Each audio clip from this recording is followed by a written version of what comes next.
Martha Evans had always been a fixer of scraped knees, broken hearts, and the occasional fever that swept through her patients during her 35 years as a nurse in Eugene, Oregon. At 71, she'd traded her stethoscope for a pair of knitting needles, her quiet suburban home now a haven of soft yarn and warm tea. Her evenings were a ritual: a cup of chamomile, a ball of wool, and the steady click-clack of needles weaving scarves or blankets for her grandkids. The rhythm soothed her, a gentle tether to a life well lived. That is, until the night a phone call snapped that tether clean in two. It was late, the kind of late where the crickets outside her window had gone silent, and the glow of her bedside lamp cast long shadows across the half-finished scarf on her lap. The phone jolted her awake from a doze, its shrill ring slicing through the stillness. She fumbled for it, her arthritis-stiff fingers slow, and saw her nephew's name Tommy on the screen. "Aunt Martha," he said, his voice thick. "It's Uncle George. He's gone. Died in his sleep last night." George, her big brother by just 11 months. The boy who'd taught her to ride a bike, who'd teased her about her first boyfriend, who'd stood beside her at their parents' funerals. At 71, he'd been her mirror gray hair, a few extra pounds, a laugh that still echoed their childhood. He'd been fine, she thought. They'd talked on the phone 2 days ago, George bragging about the trout he'd caught, Martha promising to knit him a sweater for winter. No cough, no complaints, just George being George. And now he was gone. How? She whispered, gripping the phone. Tommy's answer was a shrug through tears. "We don't know. He just didn't wake up." Martha hung up, the room spinning.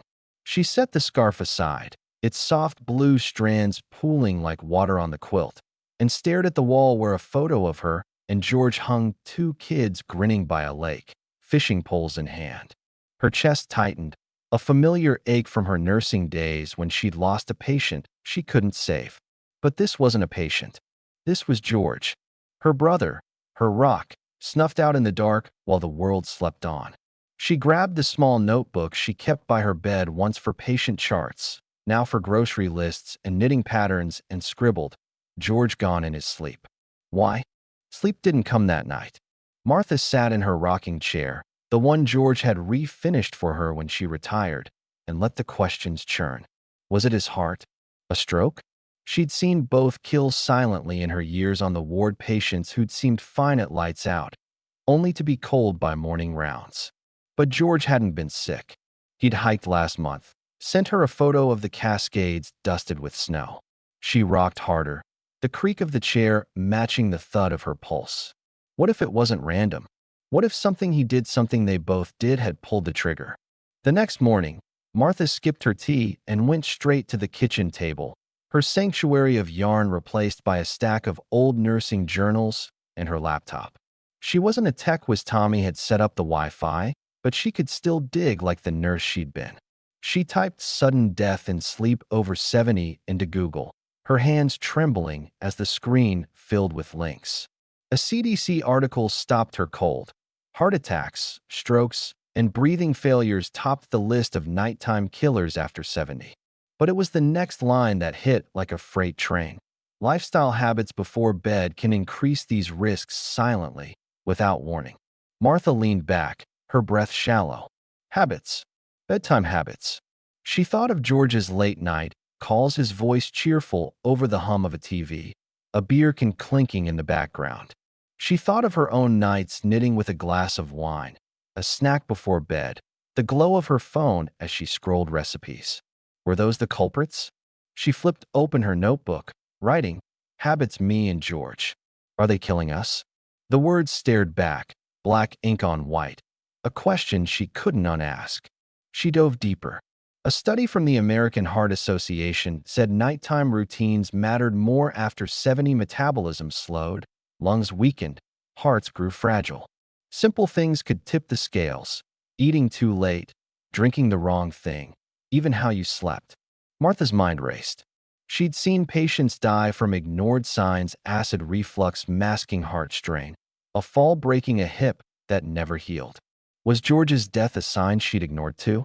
She wrote, 6 habits to check. 6 ways I might be next. That afternoon, Martha walked to her bedroom, the scarf still crumpled on the bed. She picked it up, running her fingers over the stitches tight, careful, a piece of her. Knitting had always been her calm, her control. But now it felt different, tangled with doubt. Had she knitted while sipping wine last night? Had George eaten his trout with a beer too close to bed? She sank onto the mattress, the springs groaning under her weight, and stared at the ceiling. The room was warm, the air still too still. Was that part of it too?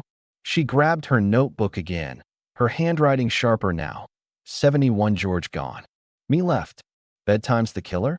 The question burned.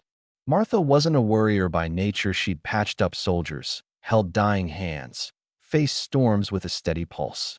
But this was personal. This was her brother, her age, her life on the line.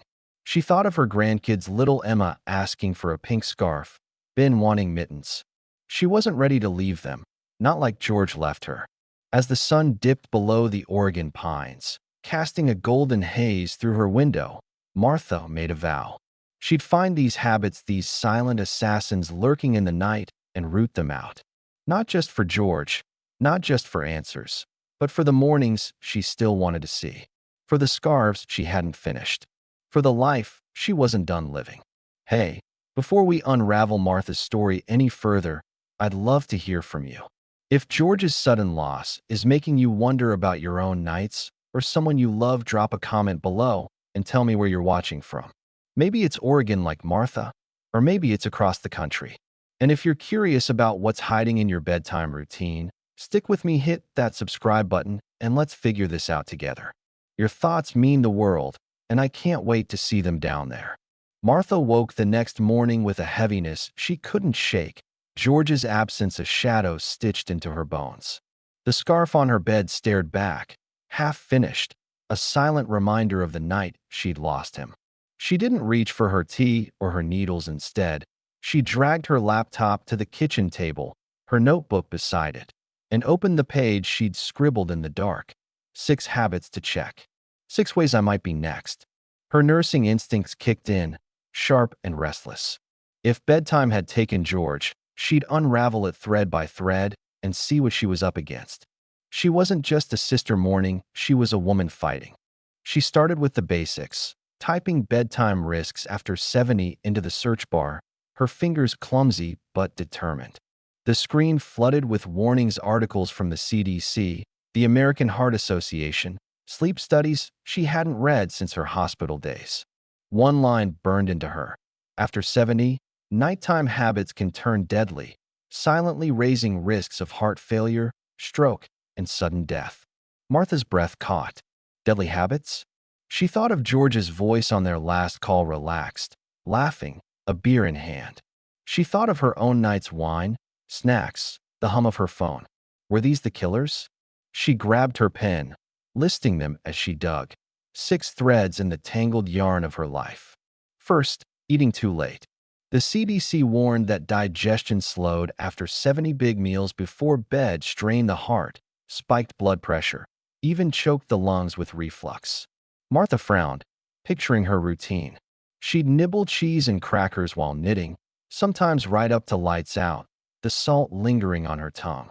George loved his late-night fish fries, greasy, heavy, a fisherman's pride. She wrote, "Late snacks me. Fish fries George." Heart. Her stomach twisted. Was that the knot that stopped him? Second, drinking alcohol before bed. The Heart Association said it was a trap. Booze relaxed you at first, then wrecked your breathing, raising the odds of sleep apnea or heart strain. Martha's wine glass flashed in her mind red. Rich, her nightly companion as she knitted. George and his beers, clinking through every story he told. She'd read that 1 in 5 seniors had apnea, risks tied to alcohol. George's snores, loud as a foghorn, echoed in her memory. She scribbled, "Wine me. Beer George. Lungs." The thought tightened her throat. Third, a room too warm. Studies showed heat stressed the body. After 70, less sweat, weaker cooling, a heart pumping overtime. Martha's bedroom was a cocoon. 70F, thick blankets, a space heater humming through Oregon's damp nights. George liked it warm too, his cabin always toasty, windows shut tight. The warning said overheating thickened blood, wrist clots, even strokes. She wrote, "Warm room both of us." Stroke? Her skin prickled, the air suddenly stifling. Fourth, sleeping in the wrong position.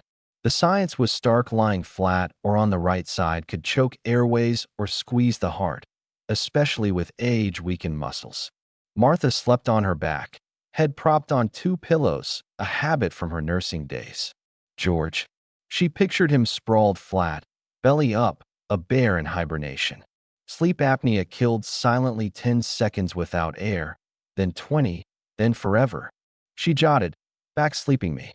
Flat George. Breathing? Her chest heaved as if testing the air. Fifth, using the phone before bed. The blue light, the study said, tricked the brain, cut melatonin, wrecked deep sleep, raising dementia risks by 20% in seniors, per the National Institute on Aging. Martha's phone was her knitting buddy, scrolling Pinterest for patterns, the glow bathing her face until she nodded off. George watched late-night TV, baseball reruns flickering. She wrote, "Phone me." TV George. Mind. Her temples throbbed. Was her brain fraying too? Sixth, skipping oral hygiene. The American Dental Association linked gum disease to heart infections, bacteria sneaking into the bloodstream, a stealth killer after 70. Martha brushed most nights, but not always, sometimes too tired after knitting. George. His grin hid yellowed teeth. He'd joked about skipping the floss. She scribbled, "Teeth lazy me." Worse George. Hard again. The list glared back. 6 threads, 6 nooses tightening around her neck. Martha pushed the laptop away, pacing the kitchen, her slippers scuffing the linoleum. The yarn on the table mocked her, soft, innocent, a prop in her nightly crimes. She saw them now, vivid as stitches. Cheese at midnight, wine staining her lips, the heater's hum, her back flat on the mattress, phone glowing, teeth ignored. And George, fish dripping grease, beer fizzing, heat trapping him, sprawled flat, TV droning, gums neglected. She imagined them as tangled threads in a scarf, each a knot, pulling tighter, choking the life from her brother, maybe from her. She sank into a chair, her hands trembling. "I'm a walking graveyard," she whispered, the words bitter. She'd spent decades saving others, bandaging wounds, spotting fevers, yet here she was, blind to her own unraveling. George's death wasn't just a loss, it was a mirror, reflecting her own risks. The CDC said nighttime heart attacks spiked after 70–50% tied to habits like these. Stroke, apnea, dementia, they weren't fate. They were choices, hers and his, woven into every evening. Martha flipped her notebook open, staring at the list. 6 threads, 6 ghosts, each a shadow with a name. The late snack ghost, crumbling crackers, the wine ghost swirling red, the warm ghost fanning heat, the position ghost pressing her chest, the phone ghost glowing blue, the teeth ghost gnashing silently. She'd laughed with George over late-night calls, swapped recipes, shared silences. Were those the moments that killed him? Were they killing her now? She stood, pacing again, the kitchen clock ticking too loud. "What about you?" she muttered, as if the ghost could answer. "What about me?" She thought of her grandkids, Emma's giggle, Ben's shy smile. She thought of the scarves she'd promised, the mornings she'd miss. Her nursing days taught her to fight IVs in chaos, CPR in the dark. This was her fight now, not with needles or charts, but with the nights she'd taken for granted. She grabbed her pen, writing one last line, 6 threads. Time to cut them loose. Martha didn't know how yet her wine glass still sat on the counter. Her phone buzzed with a text. But she was a fixer, a nurse, a sister who'd lost too much. If George's death was a warning, she'd heed it, not just for him, but for the life she still held in her hands. Hey, if you're still with me as Martha faces these ghosts, I'd love to know you're here. If her list is making you rethink your own nights, drop a 2 in the comments below. Which of these 6 threads scares you most, or maybe one you've spotted in your routine? Let me know, and if you're rooting for Martha to untangle this mess, hit that subscribe button. Your voice keeps this story alive, and I can't wait to read what you think. Martha woke the next day with a fire she hadn't felt since her nursing shifts, urgent, raw, a pulse of defiance against the 6 threads she'd uncovered. The kitchen table wasn't just a table anymore, it was her battle station. Her notebook lay open, the list of ghosts glaring up: late snacks, wine, a warm room, wrong position, phone glow, neglected teeth. George's death had lit the fuse, and Martha wasn't about to let those threads strangle her too. She wasn't a doctor now, just a 71-year-old woman with yarn-stained hands and a will to fight. But that's how she'd always survived, by fixing what broke. She started with the late snacks.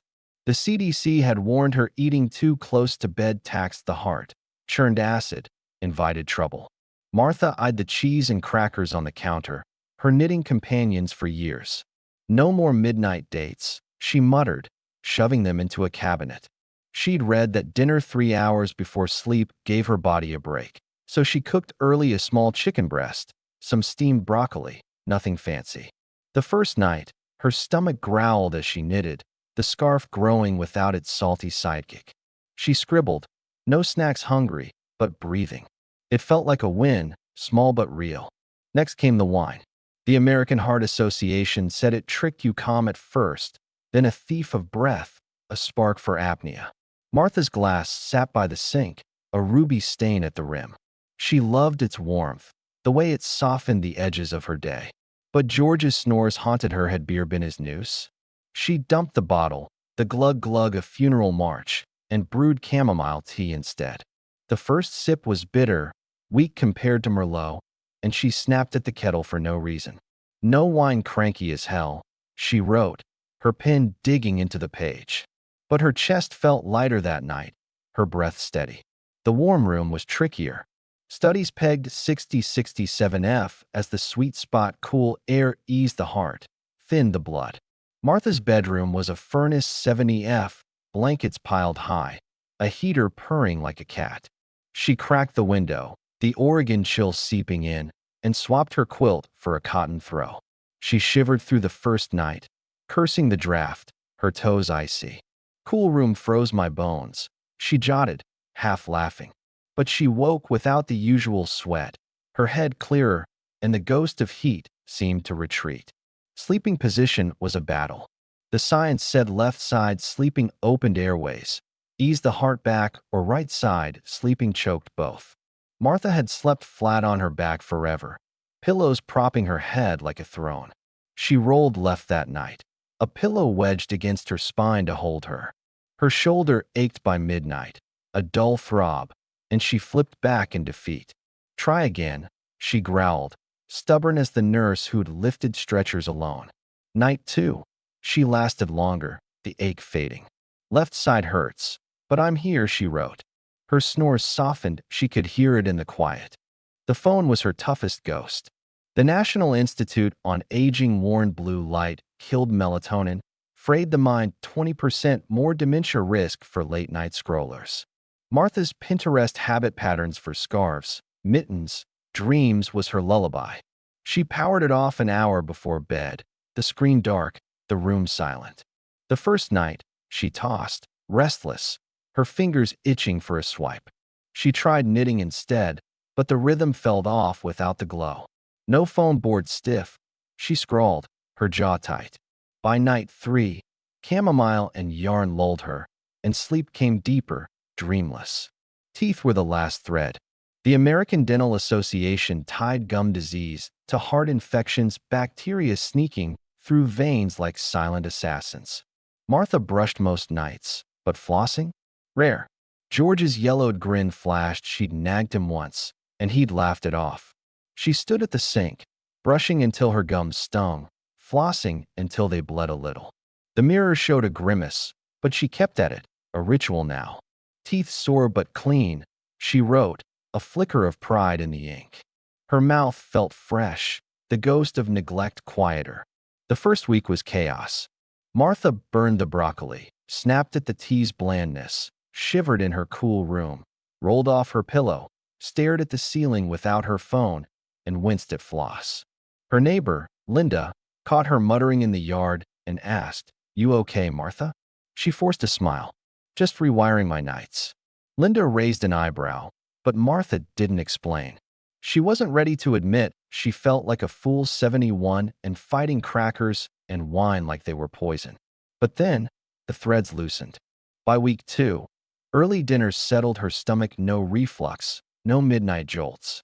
Tea grew on her, a gentle hug instead of wine's heavy pull, and her breathing stayed even.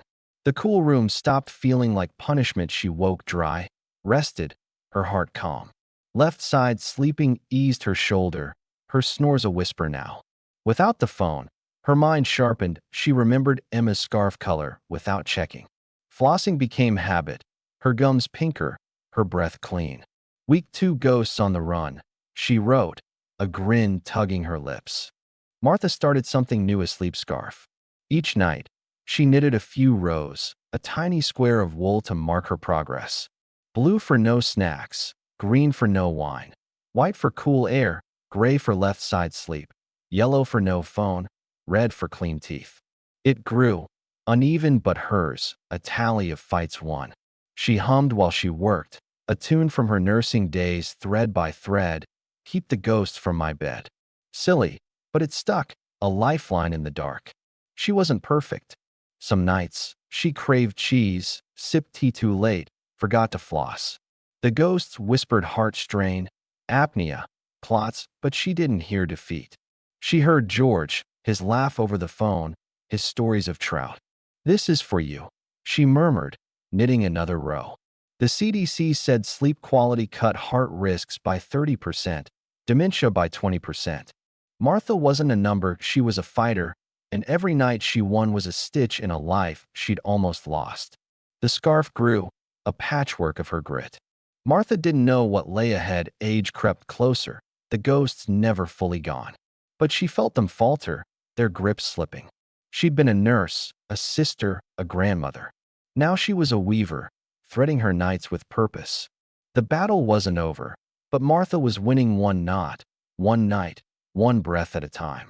Martha had been weaving her new nights for a month now, each stitch a rebellion against the 6 ghosts she'd named. The sleep scarf on her bedside table grew blue, green, white, gray, yellow, red, a patchwork of victories over late snacks, wine, warm rooms, bad positions, phone glow, and dirty teeth. She wasn't perfect. Some nights she'd sneak a cracker, forget the floss, but the threads were loosening. Her breath came easier, her mind sharper, her mornings brighter. George's death had sparked the fight, and Martha felt alive, not just surviving. Until the night the ghost struck back. It was a quiet Thursday, the Oregon rain tapping her window like a restless patient. Martha finished her early dinner, salmon and spinach, no salt, and sipped chamomile, the tea's warmth a soft echo of wine's old pull. She knitted a few rows on her sleep scarf, humming thread by thread, keep the ghosts from my bed, the tune a steady pulse. The room was cool, 65°F, the breeze slipping through a cracked window. She brushed and flossed, her gums tender but clean, then powered off her phone, dark, silent.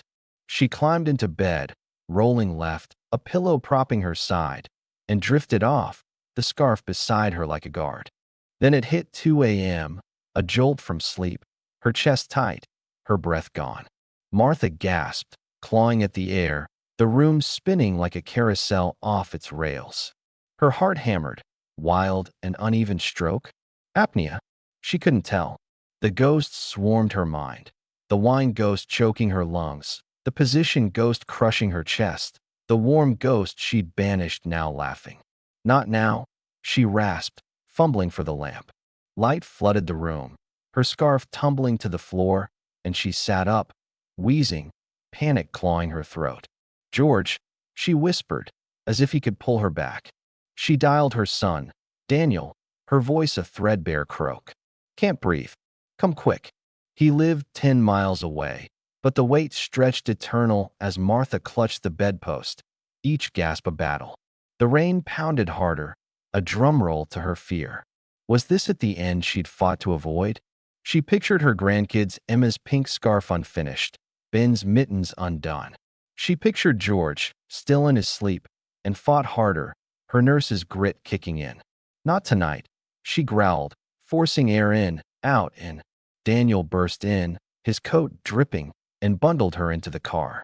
At the ER, the doctor, a young man with tired eyes, ran tests. EKG, oxygen levels, the works. Martha sat, breathless, her scarf stuffed in her pocket like a talisman. When the doctor returned, his words stunned her. No heart attack. No apnea. Panic attack, likely stress. Your vitals are solid. Daniel squeezed her hand, relief washing his face. Mom, you're okay. Martha laughed, a ragged sound. Okay. I thought I was dying. Back home at dawn, Martha sank into her rocking chair, the rain a soft murmur now. Her notebook lay open, and she wrote, Month 1 ghosts faked me out. Panic, not death. She replayed the night, the tightness, the terror, the relief, and saw it clear. She'd changed her habits, strengthened her body, but her mind had lagged, tangled in fear of George's fate. The doctor had said it. Stress can mimic the worst. Keep the changes, but ease the worry. Martha nodded to herself. Balance, not just in habits, but in her soul. The next day, she adjusted. Dinner stayed early, but she added a slice of bread, not a feast, just enough. Tea replaced wine, but she savored it slow, no rush. The room stayed cool, the window open a crack, the air fresh. Left side sleeping held, her shoulder used to it now, her snores a faint hum. The phone stayed off, but she knitted longer, letting the yarn calm her. Teeth got their due, brush, floss, a ritual of care. Day 2 post, scare ghosts don't own me, she wrote, her hand steady. Weeks turned to months, and Martha hit 72. The sleep scarf was a foot long now, a rainbow of her fight. She decided to share it, not just her victory, but George's lesson. She invited Daniel, Linda, a few knitting friends to her porch, the rain long gone, the sun warming the wood. They sat with tea and cookies light once, hours before bed, and Martha told her story. The call, the ghosts, the night she thought she'd lost. She held up the scarf, each color a chapter. 6 habits nearly took me, she said, voice firm. But I cut them loose for George, for me, for you. The group listened, rapt. Linda admitted late-night ice cream. Daniel confessed to phone scrolling. A friend, Ruth, slept flat, her husband snoring like a saw. Martha handed out tiny sleep scarves, 6 rows each, 1 per ghost, with a note, start tonight. 1 thread at a time. Daniel hugged her, whispering, you're tougher than I knew. Linda vowed to try. Ruth took 2, 1 for her, 1 for her husband. The porch buzzed with chatter, a weave of hope. That night, alone, Martha rocked in her chair, the scarf in her lap. She flipped through her notebook, fear, fight, near fall, triumph. The CDC said poor sleep spiked heart risks by 50%, dementia by 20%. Martha wasn't a stat, she was proof. Her breath was even, her mind clear, her grandkids' gifts half-knit. The ghosts lingered, heart strain, apnea, clots, but she'd faced them, scissors in hand. 72 ghosts whisper, I sing, she wrote, the tune humming soft. This wasn't the end. Age would creep, the ghosts would lurk. But Martha had her needles, her scarf, her fight. She thought of George, his trout tails, and smiled. I'll knit for you, big brother, she murmured, the promise settling into the yarn. The night was hers now, cool, quiet, alive. You don't need a scare like Martha's to cut your threads. 6 habits, late snacks, alcohol, warm rooms, wrong positions, screens, skipped brushing stalk us after 70. They're real, but they break if you pull. Martha started with a scarf and a loss. What's your start? A meal? A breath? A night? 1 change can unravel the risks, the AHA says it. The CDC proves it. Martha's 72, singing over her ghosts. You can sing too.